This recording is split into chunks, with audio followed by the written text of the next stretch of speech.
Кыймбаты менин алтыным эжем, кадырлап жүргөн адамым менин.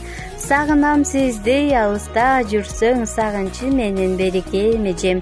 Жараткан сизге батасын берсин, жамандык баары алыстап кетсин, жүзүңүз дайым жаркырап турсун, жакшылыктарын Кудайым берсин деп.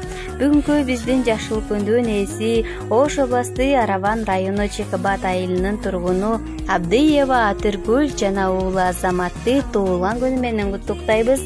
Ырыскыңыз кенен болуп, кут береке дайым сизди жандап жүрсүн. Ишиңизге ийгилик, өзүңүзгө чын ден соолук, турмушуңузга бакыт, түгөнбөгөн мол ырыскы тилеймин деп жылуу тилегин узаткан сиңдиңиз Айгүл. Кезин бирге өскөн бир